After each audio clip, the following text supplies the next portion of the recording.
The battle for Willow Creek. The scream of my daughter tore through the Texas dusk like a rifle shot, sharp and unmistakable. I was out by the back pasture, wrestling with a stubborn fence post, when it hit me a sound that didn't just reach my ears but slammed into my chest.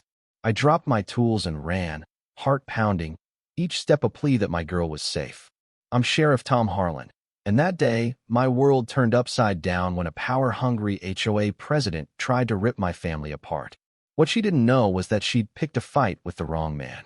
Our ranch, Harlan's Haven, sits on 300 acres of rolling Texas hill country, where Willow Creek carves a sparkling path through ancient oaks.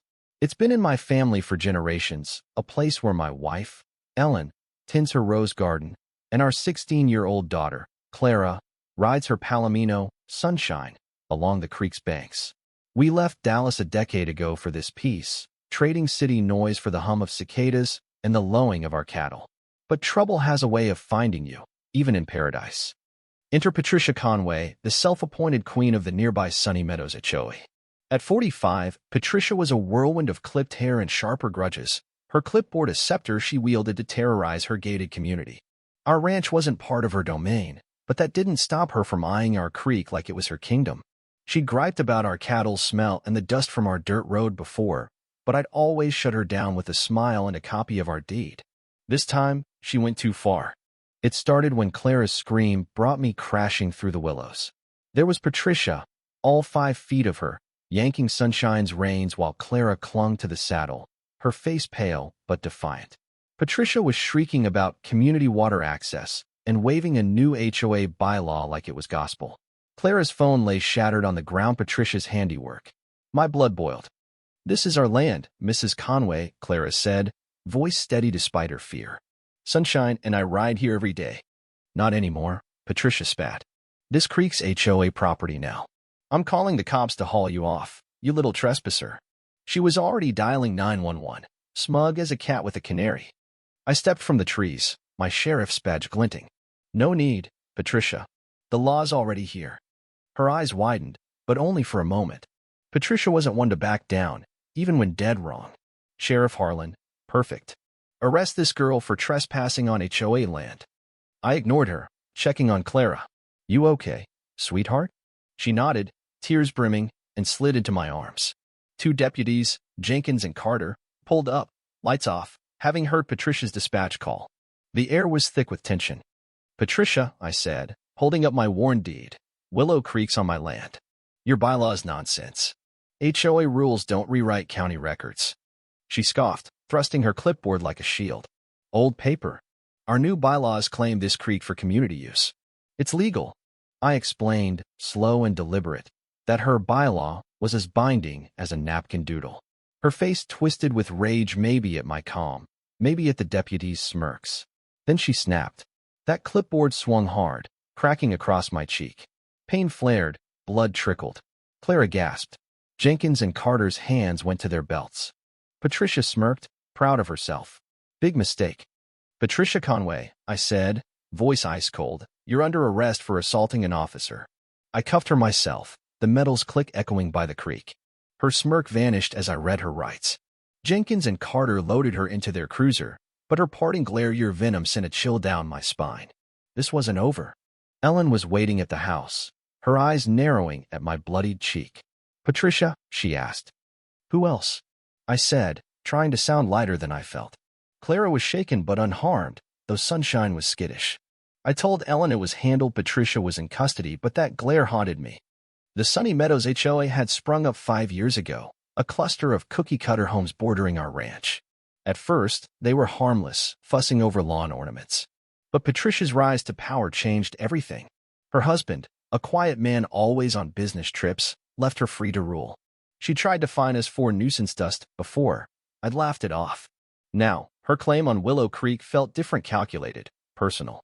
Our neighbor, Walt, a 60-something tinkerer with a yard full of rusty car parts and a rooster named Hank, had warned us about Patricia. "She's trouble, Tom," he'd say, half joking about her being a government clone. Walt's gossip was colorful but useful. He'd found a notice tacked to a fence post a mile from our gate, declaring Willow Creek a community recreational waterway. It was laughable pink highlighter and fake statutes, but it showed Patricia's audacity. I took it to the next HOA meeting, held in their sterile clubhouse. Patricia sat like a monarch, her board nodding like puppets. Walt came for moral support, his cowboy hat suspiciously shiny. When I raised the creek issue, Patricia cut me off. "Sheriff Harlan, here to accept our stewardship of community resources?" Her smile was all teeth. "Willow Creek's mine, Patricia. Your notice is invalid." I offered my deed, but she waved it away, citing new bylaws and plans for a picnic area on Harlan's Bend, Clara's favorite spot. My patience frayed. This was an attack on my family. "Retract this, or we've got a problem," I warned. Her eyes gleamed. "The rules stand, Sheriff." Walt muttered about tyrannical termites, and we left, her challenge ringing in my ears. Days after Patricia's arrest, a call shattered the night. "Sheriff, the South Barn's on fire." It was Jose, my ranch hand. Ellen and I raced out, the sky glowing orange. The barn was an inferno, spitting embers. Jose fought the blaze with hoses, but it was hopeless. My gut sank. "Sunshine, did you get her out?" Jose shook his head, grim. The smoke was too thick. Clara's horse was gone. On the other hand, Miguel shouted, "The west fences are cut. Cattle's loose." This was no accident. It was vengeance. As the fire crew arrived, the vet, Dr. Ellis, delivered the worst blow. Sunshine had been poisoned before the fire, deliberate, cruel. My rage was a living thing, sharp and cold. Patricia's hand was all over this. Walt arrived at dawn, somber for once. "This ain't right, Tom." He offered to sift the ashes, but I had a better idea, my trail cams. I'd set them up for wildlife, but one near the barn might have caught something. 2 were fried, but the third, hidden by an oak, blinked green. Hope surged. Back home, Ellen gripped my shoulder as the footage loaded. At 2:17 a.m., 3 figures crept toward the barn with gas cans and bolt cutters. My blood boiled. One was Derek Conway, Patricia's 19-year-old son, a spoiled brat. The others were local troublemakers, Sammy, Slick, Rhodes, and Big Mike Turner. Derek doused the barn, the others cut fences. Then, at the frame's edge, headlights flashed a vehicle waiting, then driving off towards Sunny Meadows. Someone else was involved. This wasn't just Patricia's grudge. It was bigger. Clara was inconsolable, her spark dimmed. Ellen tried to comfort her, but losing Sunshine broke something in our girl. My grief fueled a fierce resolve. They wanted a war. They'd get onion my terms, with the law as my weapon.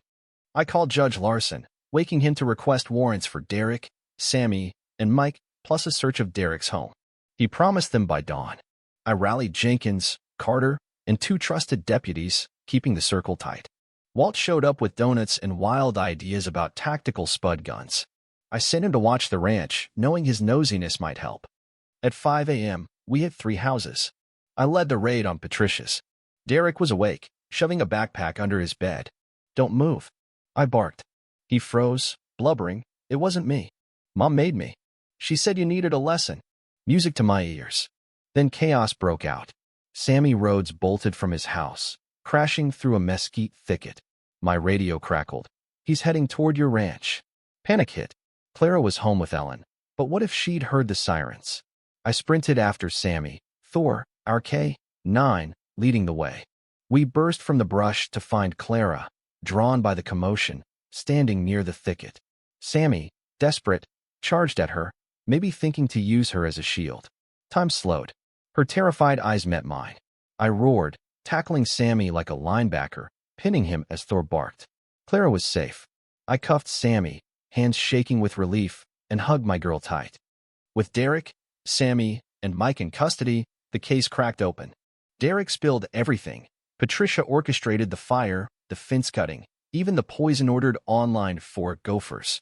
Sammy and Mike, facing years in prison, ratted out Derek and Patricia to save themselves. Then Patricia slipped. A deputy spotted a shredding truck at her house, followed by a rush trash pickup.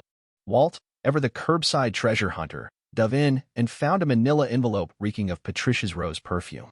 Inside were emails between her and Victor Lang, CEO of Lang Properties, a developer known for gobbling up rural land.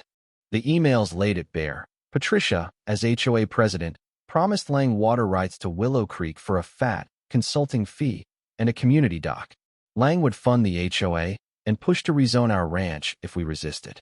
The fire was meant to scare us off, devalue our land, and clear the way for Lang's golf courses.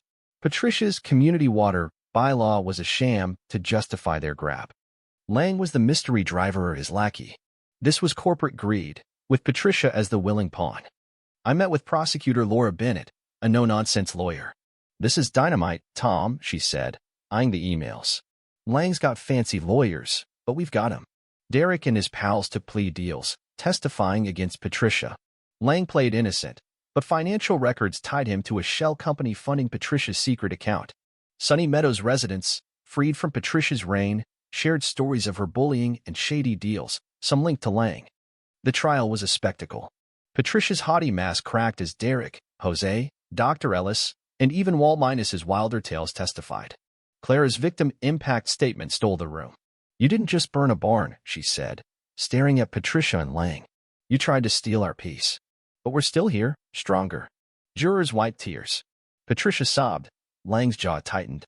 Guilty on all counts. Patricia for assault, arson, conspiracy, and animal cruelty. Lang for conspiracy, bribery, and financial crimes. The courtroom cheered. Ellen squeezed my hand. Justice had won. At sentencing, Patricia got years behind bars, her HOA crown shattered. Derek and his pals got shorter terms, enough to rethink their paths. Lang faced jail and fines that crippled his empire. The HOA paid $250,000, part to us, part to a fund in Sunshine's name. The water bylaw was voided, and a restraining order kept Patricia, Derek, and Lang's cronies away forever. Harlan's Haven healed. We rebuilt the barn, stronger.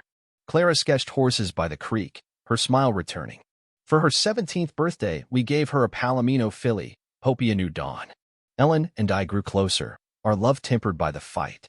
Walt threw a barbecue, claiming credit with a trophy, Patricia's perfume bottle filled with his fiery salsa. Life settled. The cattle grazed, Willow Creek sang, and we cherished our hard-won peace.